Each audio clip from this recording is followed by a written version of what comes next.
South ఇండియాలోనే biggest sorry store మన Varahi silks మన విజయవాడ ఎంజీ రోడ్లో డిసెంబర్ 4వ తారీఖున ఘన ప్రారంభం.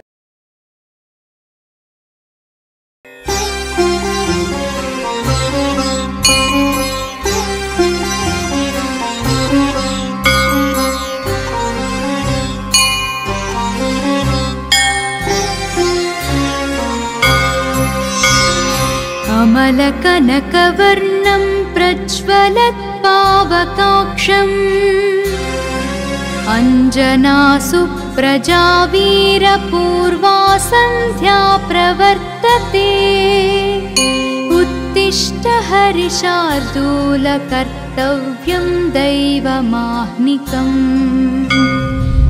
సుమన్ టీవీ ప్రేక్షకులకి నమస్తే. వందేళ్ల ఆలయం సనాతన వైభవానికి స్వాగతం. ఈరోజు మనం కర్మన్ ఘాట్కి వచ్చినాం. కర్మన్ ఘాట్ అనగానే అందరికీ తెలుసు కదా, ఆ హనుమంతుని గుడే యాదికొస్తుంది.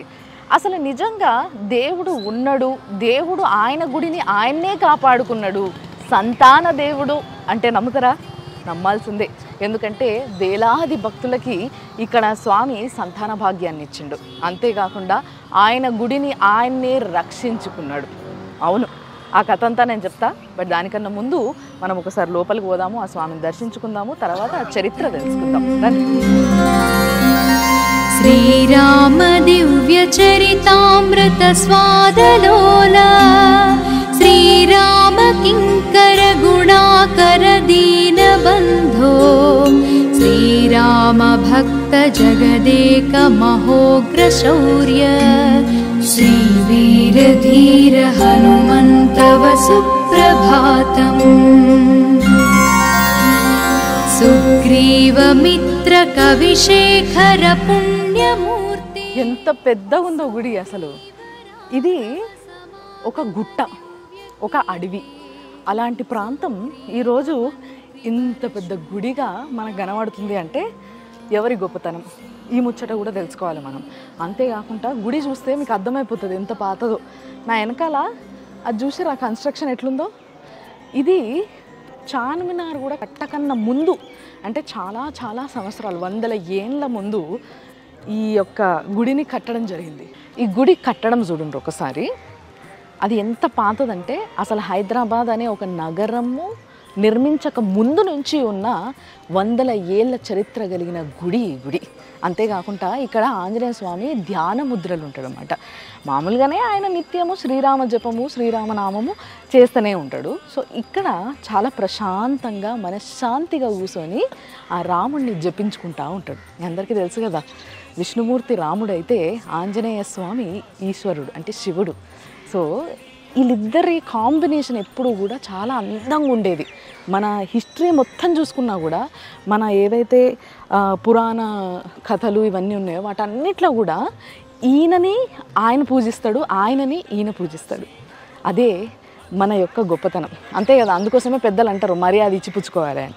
అట్లా కాబట్టి ఈ గుడి యొక్క గొప్పతనంలా భాగంగా ముఖ్యంగా చాలామంది సంతానం లేనోళ్ళు, అంటే ఎన్నో సంవత్సరాలుగా పెళ్ళిళ్ళయ్యి పిల్లలు పుట్టక ఏవో దోషాలు ఉన్నోళ్ళు ఎంతోమంది ఇక్కడికి వచ్చి ఆ స్వామిని మనస్ఫూర్తిగా నాకు సంతానం కావాలి అని మొక్కుకొని ఒక ముడుపు కట్టిపోతే చాలు, ఆ స్వామి ఇట్లా తీర్చేస్తాడంట కోరికలు.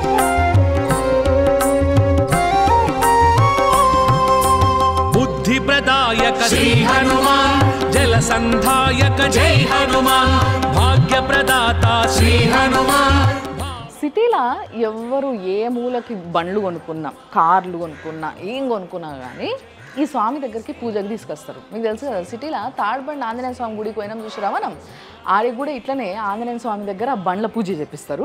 ఈడ కూడా అదే రేంజ్లో చాలామంది బండ్లు పట్టుకొని వచ్చి పూజలు చేయించుకుంటారు. కొత్త బండి అయినా సరే పాత బండి అయినా సరే స్వామి దగ్గరికి వచ్చి బండి పూజ చేయించుకుంటే అభయం ఇచ్చే స్వామి కదా, అందుకోసమే ఆయన దగ్గరికి వచ్చి పూజ చేయించుకొని పోయిన తర్వాతనే నడుపుకుంటారు అన్నట్టు. అది పద్ధతి.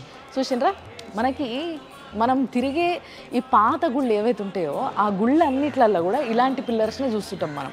అంటే ఇవన్నీ కూడా రాయి పిల్లర్లు, ఏదో కలర్ అంతా ఒకలా ఉండాలని తర్వాత కలర్ వేసారే తప్పితే ఇది కానీ ఇప్పుడు మెయిన్గా మనం లోపలికి పోతున్న అసలు గుడి ఏదైతే మండపం ఉన్నదో ఈ గర్భగుడి కానీ ఇదంతా కూడా మొత్తం రాయే. కంప్లీట్గా రాళ్లతోని కట్టిన గుడి. దాని తర్వాత చుట్టుముట్టు ఏదైతే ఎక్స్టెన్షన్ ఉందో అది మాత్రం తర్వాత కట్టారు. శ్రీ హనుమాన్ లంకా విదాహక జై హనుమాన్ సంకటమోచక శ్రీ హనుమాన్. నా వెనకాల కనబడుతున్నది ప్రధాన ఆలయం అన్నట్టు. అయితే ఆ దేవాలయం లోపలికి పోయే ముందు, ఆ గర్భగుడి లోపలికి పోయే ముందు ఈ చుట్టుముట్టు కూడా మిగతా దేవుళ్ళకి ప్రతిష్ఠ జరిగింది, పూజలు జరుగుతున్నాయి, అభిషేకాలు జరుగుతున్నాయి, చాలా వైభవంగా జరుగుతుంది. అంతేకాకుండా ఇక్కడ ఒక రావి చెట్టు ఉంది. ఈ రావి చెట్టు కూడా చాలా స్పెషల్.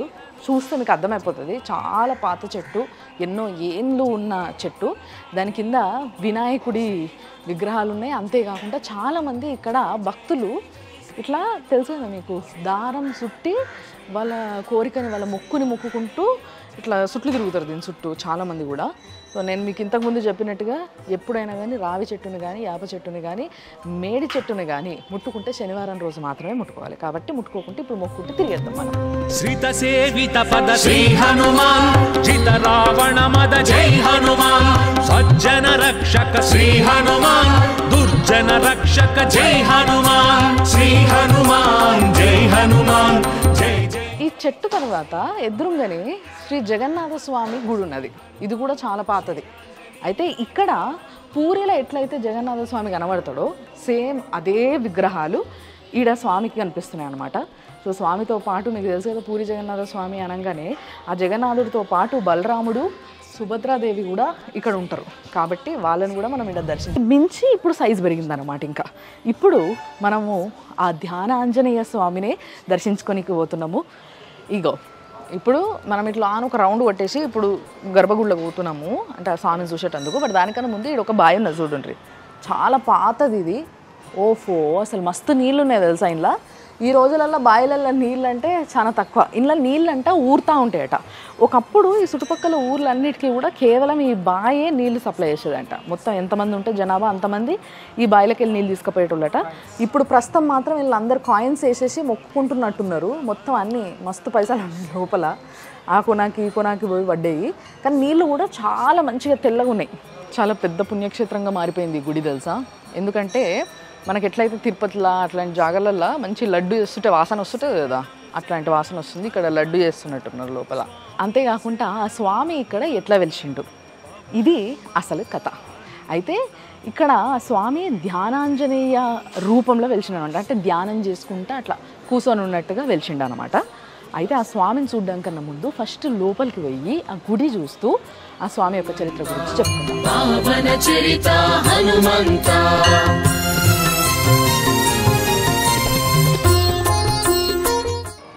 ఇగో ఇది మెయిన్ గుడి. అంటే మొట్టమొదట చెప్పినా కదా, హైదరాబాద్ కూడా నిర్మించక ముందు కట్టిన గుడి. అయితే ఈ గుడిలో కూడా లోపలికి ఫస్ట్ ఎంటర్ కాగానే మీ అందరికీ తెలిసిందే కదా, ఫస్ట్ వినాయకుడిని మొక్కోవాలి. కాబట్టి ఇక్కడ ఆ వినాయకుడు ఉన్నాడు. వినాయకుడిని మొక్కొని తర్వాత ఎమ్మటే తీర్చేస్తాడు అన్నట్టు. అంటే కార్యసిద్ధి, అంటే మనం ఏదనుకుంటే అది ఎమ్మటే ఇట్లా తీర్చేసే దేవుడే ఈ వినాయకుడు. కాబట్టి ఇక్కడ ఈ వినాయకుడికి కూడా స్పెషాలిటీ ఉంది. కాబట్టి చాలామంది ఫస్ట్ వచ్చి ఇక్కడ వినాయకుడిని మొక్కోవడము, దాని తర్వాత ఆంజనేయ స్వామి దగ్గర పోవడం జరుగుతుంది. మనం ఇప్పుడు దర్శనం చేసుకున్నారు కదా, మీరు కూడా ఇప్పుడు లోపల పోదాం.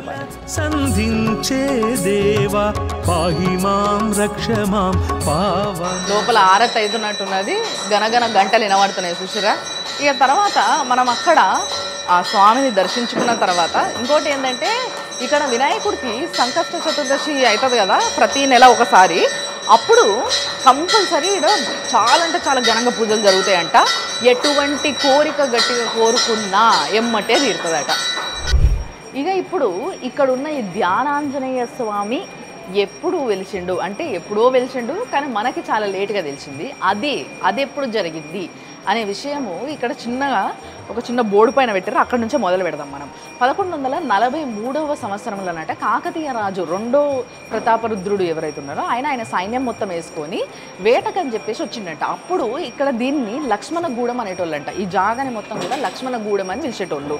సో ఈ అరణ్య ప్రాంతంలోకి ఆయన సైన్యాన్ని వేసుకొని అట్లా అని ఒకసారి వేటకు వచ్చిండట. అట్లా వేటకు వచ్చినప్పుడు కొంచెం సేపు అలసిపోయి ఇక్కడ ఒక గుట్టలాగా ఇట్లా కుండలాగా ఉంటే దాని మీద అట్లా అలసిపోయి అట్లా ఒరిగిండంట. జర్రసేపు అట్లా కన్నిట్లా జర్ర వాలుద్దామని చెప్పేసి అట్లా ఒరిగిండట. ఒరగంగానే లేనాయన ఇంకా అని చెప్పి ఒక సౌండ్ వినిపించిందంట.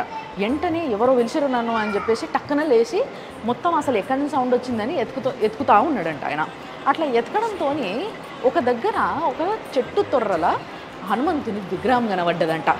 అక్కడ ఆ హనుమంతుడు ధ్యానముద్రల, అంటే ఆయన ధ్యానం చేస్తూ ధ్యానముద్రల హనుమంతుడు కనిపించిందంట. అట్లా దర్శనమిచ్చిన స్వామికి ఆయనకి తోచినన్ని పూజలు చేసుకొని మనస్ఫూర్తిగా మొక్కుకొని అక్కడి నుంచి ఆ ప్రతాపరుద్రుడు వాళ్ళ భవనానికి వెళ్ళిపోయిన తర్వాత రాత్రి ఆయన నిద్రపోయిన తర్వాత ఆంజనేయ స్వామి కళలు కనిపించిండంట. దానికి సంబంధించిన చిత్రం కూడా ఇక్కడ వేసారు, దాని స్టోరీ కూడా కింద రాసిండ్రు.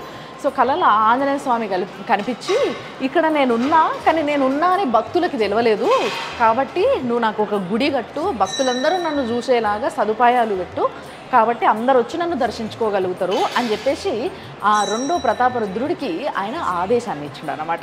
అప్పుడు వెంటనే మొత్తం ఊరందరినీ కూడా తీసుకొచ్చి ఆ రాజు అక్కడంతా కూడా గుడి కట్టడానికి కావాల్సిన ఇదంతా కూడా రెడీ చేసుకొని అద్భుతంగా గుడి కట్టడం జరిగింది. దాని తర్వాత ఏం జరిగింది అని అంటే, అప్పటి గోల్కొండ రాజు అయిన ఔరంగజేబ్, అది 17వ శతాబ్దంలో ఔరంగజేబు ఏం చేసిండంటే, అప్పుడు మొత్తం మీకు తెలుసు కదా, మొత్తం మొహమ్మదీ రాజులు కాబట్టి, నవాబులు కాబట్టి వాళ్ళు గుళ్ళ పైన దండయాత్ర చేసేటోళ్ళు, గుళ్ళన్నీ ధ్వంసం చేసేటోళ్ళు, విగ్రహాలు ధ్వంసం చేసేటోళ్ళు. అట్లా దండయాత్ర చేయనీకని చెప్పి పోయిర్రు. ఆ దండయాత్ర భాగంలో ఈ గుడికి కూడా వచ్చిర్రు అనమాట. ఈ గుడికి కూడా వచ్చినప్పుడు ఆ సైన్యం మొత్తం వచ్చి ఈ గుడిని ధ్వంసం చేయనీకి ట్రై చేసినప్పుడు వాళ్ళతోని కాలేదు.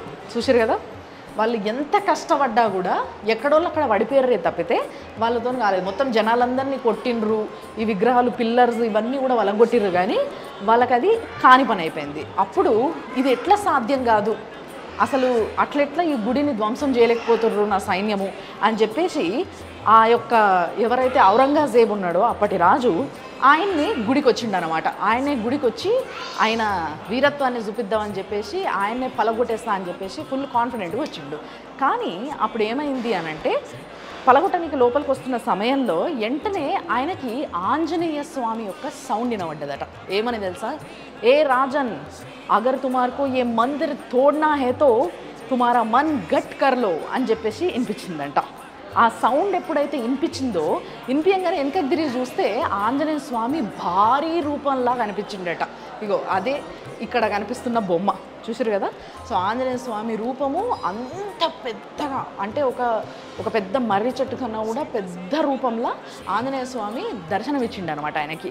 ఆ విగ్రహాన్ని చూడంగానే, ఆ బాడీని, ఆ స్ట్రక్చర్ని చూడంగానే, ఆ బాస్ని చూడంగానే ఇమ్మీడియట్గా ఆయన భయపడిపోయి ఔరంగజేబ్ పారిపోయిండంట.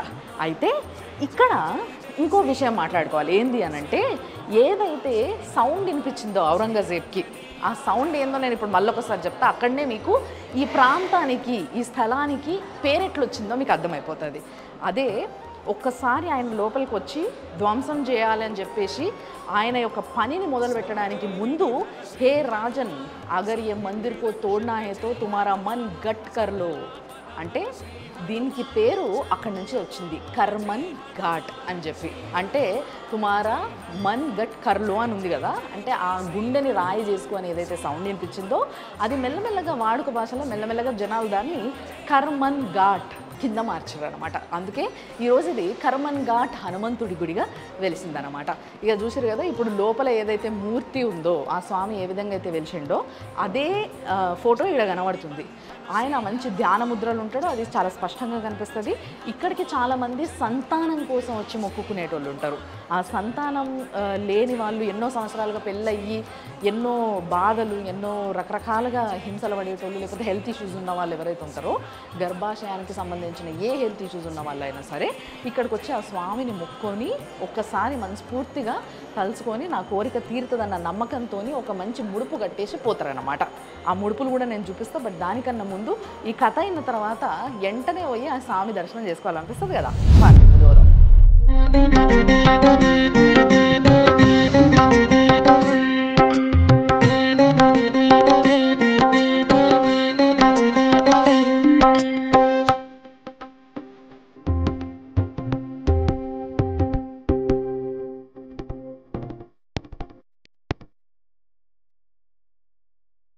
శ్రీరామదూత శ్రీ హనుమాన్ శ్రిత పారిజాత జై హనుమాన్ చిన్మయ రూప శ్రీ హనుమాన్ చింతిత వరద జై హనుమాన్ శ్రీ హనుమాన్ జై హనుమాన్ జై జై జై జై శ్రీ హనుమాన్ శ్రీరామ భక్త శ్రీ హనుమాన్ శ్రీ ఆంజనేయ జై హనుమాన్.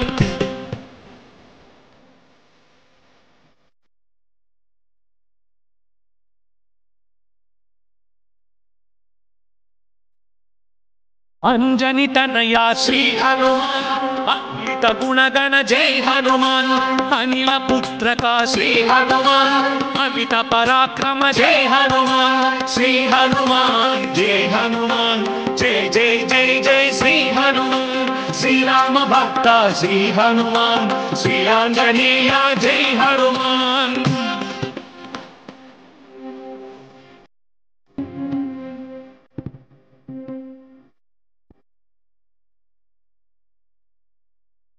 బుద్ధిప్రదాయక శ్రీ జల బహుళ దశమి రోజున హనుమత్ జయంతి రెండు సార్లు జరుగుతుంది. హనుమత్ జయంతి అంటే చైత్ర పౌర్ణమి రోజున హనుమత్ విజయోత్సవము, అది కూడా హనుమత్ జయంతిగా భావిస్తారు. తర్వాత వైశాఖ బహుళ దశమి రోజున కూడా హనుమత్ జయంతి విశేషంగా ఈ 2 రోజులు కూడా స్వామివారికి విశేషంగా అభిషేకము, పంచామృత అభిషేకము, ఆకు పూజలు, లక్ష ఆకు పూజలు, బిల్వార్చనలు, అదేవిధంగా ఇక్కడ చాలా మంది భక్తులు ముడుపు పట్టుకొచ్చి ముడుపు కడతా ఉన్నారు. ముడుపు అంటే విశేషం ఏమిటంటే ముడుపుకు ప్రధానంగా ఆరోగ్య విషయంలో ఒకటి, ఆ తర్వాత ఈ రోజుల్లో ఆధునిక కాలంలో మనకు విద్య, వివాహము, సంతానము, ముఖ్యంగా విదేశీయాలము కోరుకునేటువంటి వాళ్ళు కూడా ఇక్కడ ఒక ఎర్ర బట్ట తీసుకొని, ఎర్ర వస్త్రం తీసుకొని అక్కడ పూజారి గారు ఉంటారు, వారితో గోత్రనామాలు చెప్పించుకొని అందులో పీచుది అనే కొబ్బరికాయ అంటే బూరు అంటారు కదా, పీచుది అనే కొబ్బరికాయ పెట్టి అందులో పసుపు కుంకుమ వేసి ఒక రూపాయి బిళ్ళ వేసి అక్షతలు వేసి సంకల్పం చెప్పుకొని ఏ కోరిక అయితే కావాలనుకుంటారో ఆ కోరిక కోరుకొని 2 ముళ్ళు వేసి 5 ప్రదక్షిణాలు చేసి స్వామివారికి సమర్పించి అక్కడ ముడుపు స్థానంలో అక్కడ కట్టినట్లయితే కోరికలు ఏవైతే ఉంటాయో నెరవేరుతాయి. విద్య, వివాహము, సంతానము, విదేశీయానము, ముఖ్యంగా దీర్ఘకాలిక రోగాలు ఇవన్నీ కూడా నశించిపోతాయని భక్తుల యొక్క ప్రగాఢ విశ్వాసము. అందులో భాగంగా ఇక్కడ ముడుపు పూజలు కూడా ప్రతిరోజు కూడా జరుగుతూ ఉంటాయి. అంతేకాకుండా వాహనాలు, కొత్తగా కొనుక్కున్న వాహనాలు కూడా ఇక్కడ చాలా వస్తుంటాయి. వాహనాలకు చెప్పనవసరం లేదు.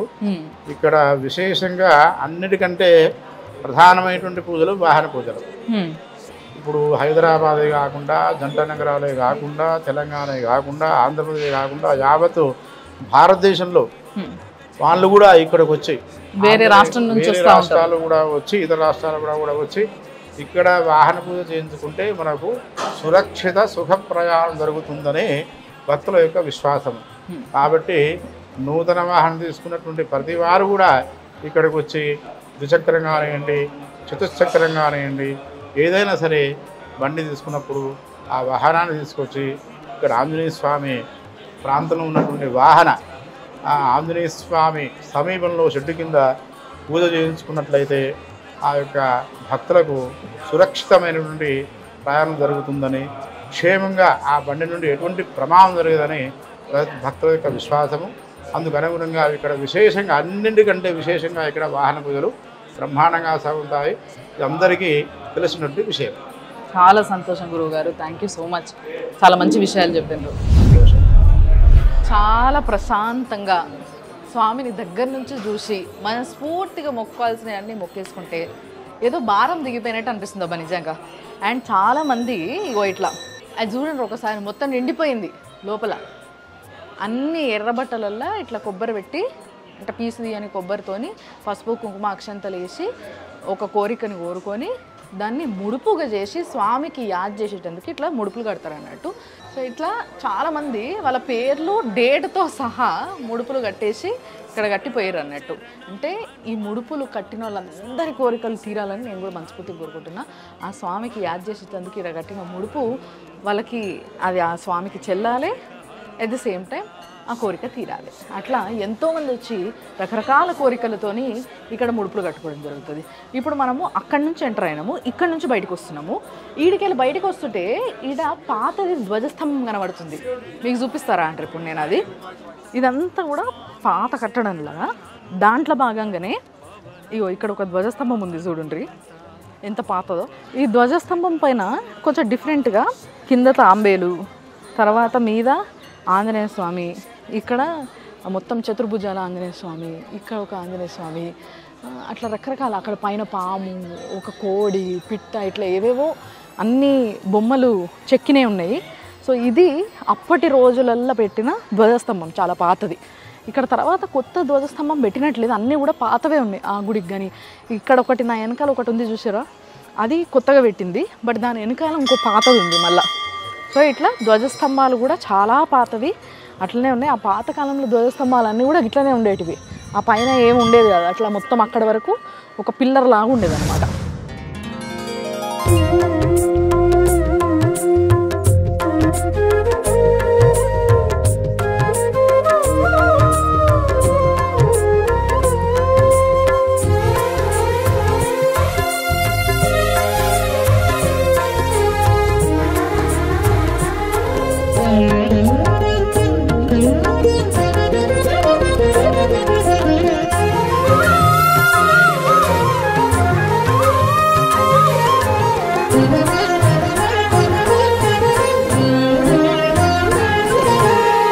ధరనింద్రియాలెంత తరము కాడిన నన్ను సరిగావగద్దుగాని. చూసారు కదా, ఇది ఆ కర్మన్ ఘాట్ హనుమాన్ స్వామి యొక్క గొప్పతనము, ఆయన చరిత్ర.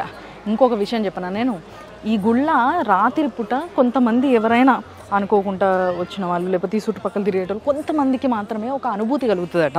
ఏమని అనంటే ధ్యానాంజనేయ స్వామి కదా ఆయన, సో ధ్యానం చేస్తూ కూర్చుంటాడు కాబట్టి ఎప్పుడో ఒక అర్ధరాత్రి రామ్ అని ఇట్లా సౌండ్ వినిపిస్తూ ఉంటుందంట. అలాంటి సౌండ్లు ఇన్నోళ్ళు కూడా కొందరు ఉన్నారు. అంత గొప్ప చరిత్ర కలిగిన గుడి, ఎన్నో కోరికల్ని కొంగు బంగారం లెక్క తీర్చే స్వామి ఆ ధ్యానాంజనేయ స్వామి. చూసారు కదా, ఇలాంటి గుడికి తప్పకుండా ప్రతి ఒక్కరు వచ్చి మొక్కుకోవాలి. కాబట్టి ఈ గుడి యొక్క డీటెయిల్స్ మా వాళ్ళు మంచిగా మ్యాప్లో చూపెడతారు మీకు. లేదనుకుంటే సింపుల్గా గూగుల్ మ్యాప్స్లో మీరు కర్మన్ ఘాట్ హనుమాన్ టెంపుల్ అని పెట్టుకున్నా కూడా మీకు ఈ గుడి యొక్క దారికి మంచిగా చూపిస్తుంది, అది గైడ్ చేస్తుంది, వచ్చేసేయచ్చు. చూస్తూనే ఉండుండ్రి సుమన్ టీవీలో 100 ఏళ్ల ఆలయం సనాతన వైభవం.